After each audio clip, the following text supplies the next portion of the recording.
All right, hello everyone, and thank you for attending this talk about the qualification of the C and C++ standard libraries. This is especially relevant when using RISC-V within safety-critical software, for example, for automotive applications. Let me start with a short introduction about Solid Sands. We are based in Amsterdam, the Netherlands, so it was quite a trip to get here, but I'm very glad to be here physically again. And our company was founded in 2014 as a spin-out of a compiler development company. As part of the compiler development was also the maintenance of a test suite for C and C++ implementations. And in 2014, it was decided to put that test suite on its own feet to focus more on extending it for the latest versions of C and C++, and also to focus on safety-critical applications. So that is how Solid Sands was born, and since then we are the one-stop shop for C and C++ compiler and library testing, and for related validation and safety services. We have customers worldwide, which is very nice because we are from such a small country, we are still making an impact all over the world. All right, even though my talk today will mainly focus on library testing and library qualification, I think especially in the context of RISC-V, it's also very relevant to talk about compiler testing for just a minute. So with our product SuperTest, the compiler test and validation suite for C and C++, you can test compilers to make sure that they are compliant with the C and C++ specifications. So basically our test suite has a test for everything that is written in the specifications. Our test suite is organized following these specifications. And this way you make sure that for everything that is written there, there's a test that verifies that the compiler correctly implements it. Upon that, of course, we have a very strong background in compiler development, so we go far beyond just compliance testing. We really test the compiler in and out by testing compiler internals like optimization, data model-specific arithmetic, calling conventions, and so on. So with SuperTest, you really make sure the compiler is tested in and out. And of course, within RISC-V, this is actually very relevant because RISC-V is a relatively young architecture. Compiler development is still happening a lot here. And also RISC-V, of course, allows for instruction set extensions that the compilers need to take into account. So that is why, for example, Sci5 uses SuperTest to make sure their toolchain is of the highest possible quality. And also CodaZip uses SuperTest to verify their compiler backends with instruction set extensions. Now, compiler testing is not only relevant when building a compiler, it's also very relevant when using a compiler within a safety-critical context. When doing that, and when using C or C++ for a safety-critical project, you need to be compliant with functional safety standards. And functional safety standards tell you to create confidence in the tools that you are using, including the compiler. So ISO 26262, for example, for automotive software, requires you to create this confidence mainly by showing compliance to the C and C++ specifications. And that is, of course, where SuperTest then comes in. Of course, getting this confidence in the tool, you also get from the additional tests for compiler internals that are really testing the compiler in and out, and that way you really know for sure whether the compiler is doing what it should be doing, or if the compiler is miscompiling certain code constructs, you are aware of it, and you can work around it to make sure that it doesn't impact the safety of your application. Finally, important to note here is that compiler qualification is use case specific, and it means that you qualify a compiler for the configuration of the compiler that you are using for your software. Because as you can imagine, if you're using optimization or not, that really changes the behavior of your compiler. And similarly, if you're using an instruction set extension or not, that changes the behavior of the compiler, and therefore you really should qualify a compiler for the exact use case you are using it for. Now, when using C or C++ to implement an application, it's also very likely that you're using the standard library of C and C++ to implement parts of the functionality. Also there, functional safety standards require you to qualify the library that you are using. And compared to tool qualifications for compilers, for example, the requirements here are more strict. While for tool qualification, it is sufficient to show that you have tests for everything that is written in the specification, which we provide by a mapping between test cases and the C specification and the C++ specification. For C++, you really need to do requirements-based testing, just like what you would do for your application testing. And the reason for that is that the standard library is not a tool. It's actual code that is part of your application. It is loaded into your safety-critical device. And in the end, it's just software, and software really needs to be tested properly. So therefore, you need to do requirements-based testing, you need individual labeled requirements, you need test specifications explaining how you are verifying these requirements. And the biggest challenge here is that the ASIL C and C++ specifications do not provide directly testable requirements. And we will just take a look at that in a minute. So basically, the C and C++ specifications, they contain descriptions of what library functions should do, but it's really just a description. It is not a set of requirements. On top of requirements-based testing, you also need to do code coverage analysis when you're targeting the highest possible safety integrity levels. And code coverage analysis is then used to demonstrate the completeness of your testing as additional evidence. So I just mentioned that the specification of C and C++ is not directly usable for requirements in terms of requirements-based testing of the library. And an example of that we can see here for the specification of the string ncopy function.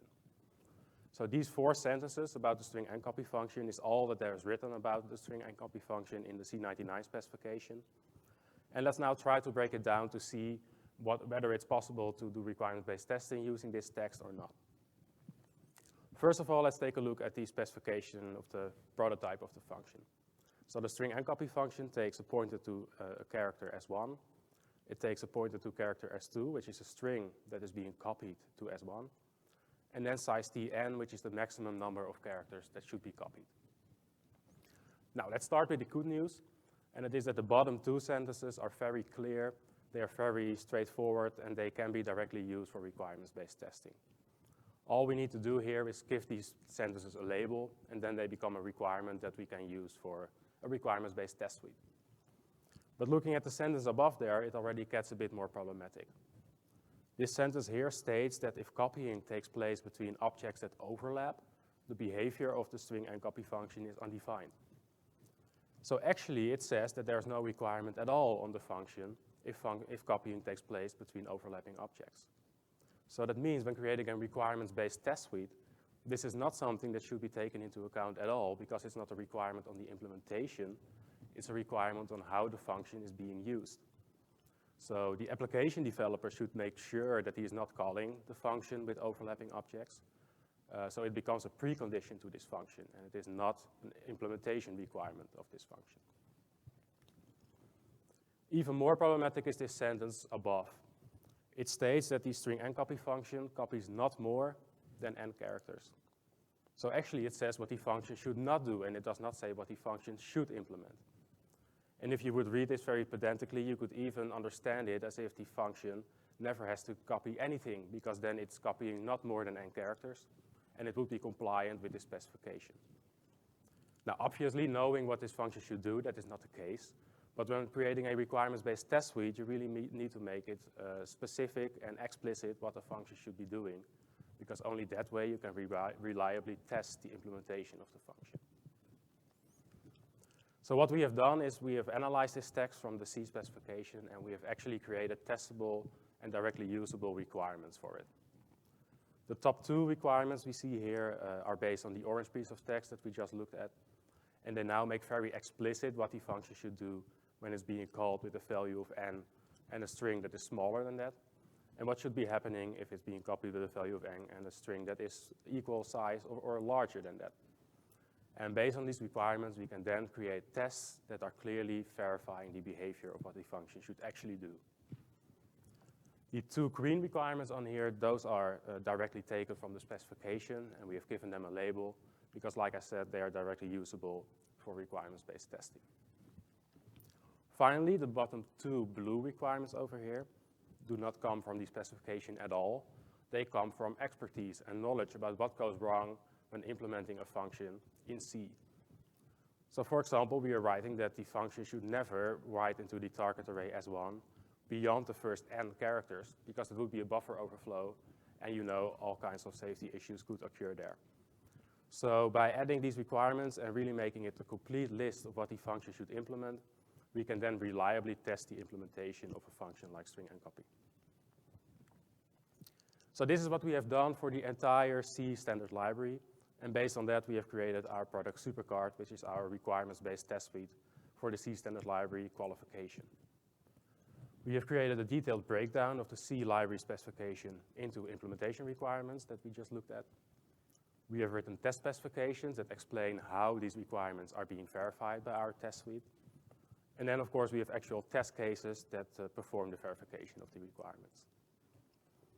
Out of the box, we have made sure that our test suite has high structural code coverage on common library implementations, because that gives additional evidence and confidence about the completeness of our testing. And in the end, everything comes together in a software tool that generates documentation with all the requirements, all the test specifications, and then the test results that you can use to demonstrate that you have indeed qualified the library following the requirements of ISO 26262 or a similar safety standard. Now, the first question we got when announcing our product SuperGuard was, when are you going to support C++ as well? Because C++ is very popular nowadays, and it's a lot being used within safety-critical product development. So, of course, we are now working on creating a requirements-based test suite for the C++ standard library as well, and there we are applying our lessons learned from C library qualification. So again, we are looking at the C++ specification, we are creating implementation requirements, and that way we are building a requirement-based test suite.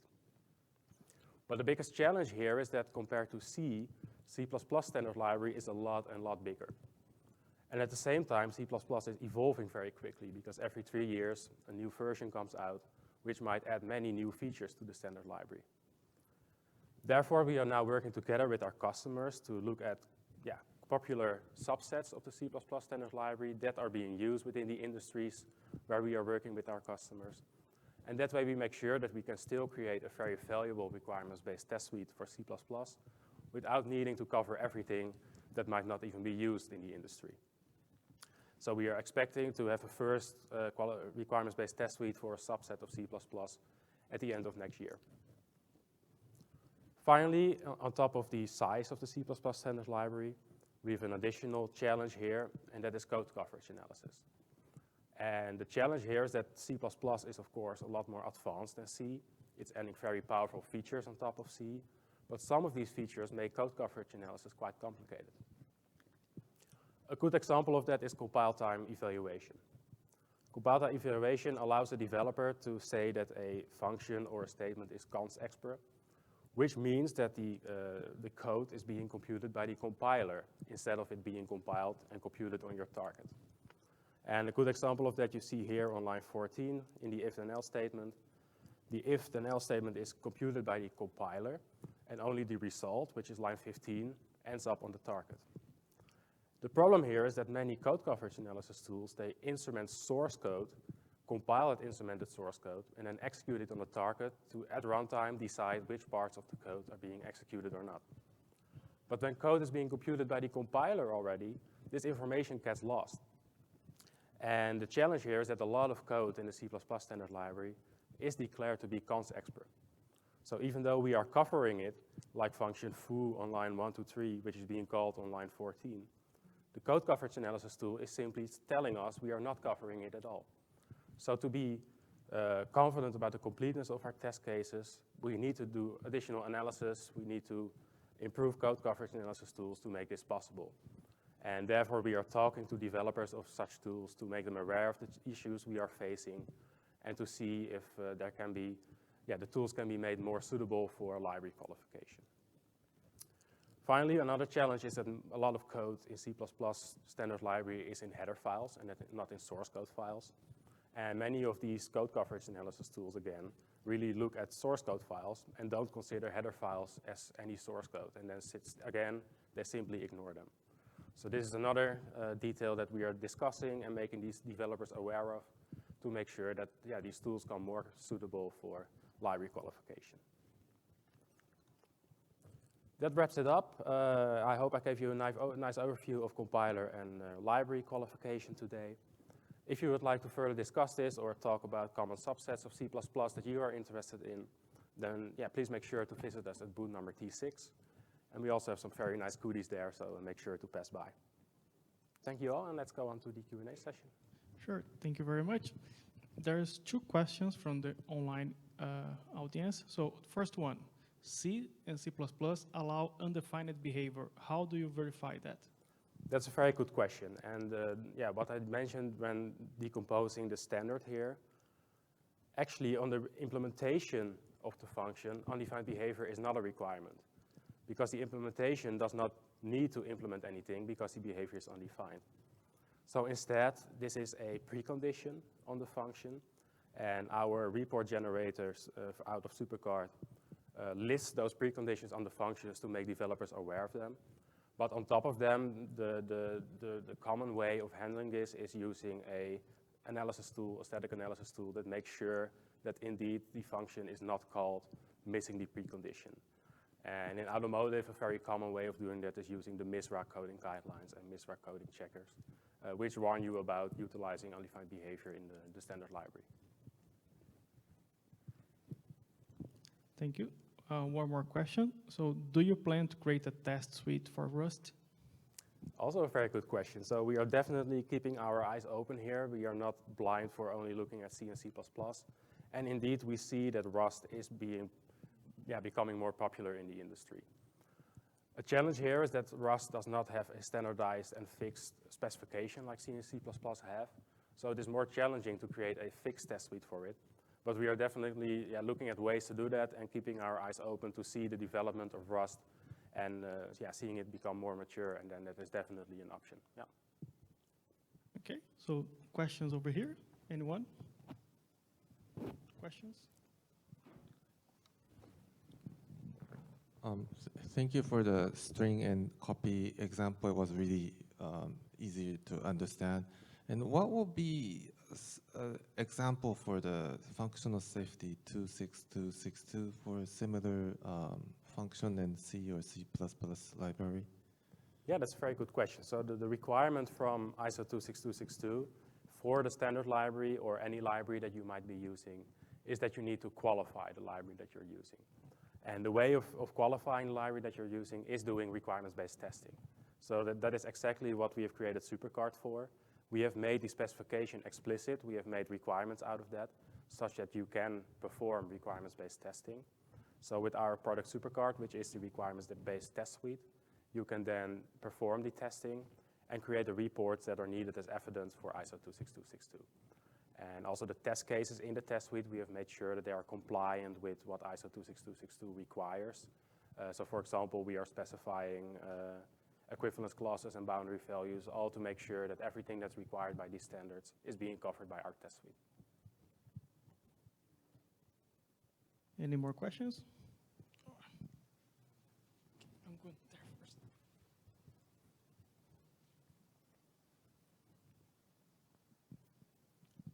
So on the compilers, do you do static code analysis and dynamic code analysis as well? Dynamic categorically? Yeah, so for compilers, our test suite is basically a very large collection of source files that target specific constructs in the language, and also it targets the constraints of the language.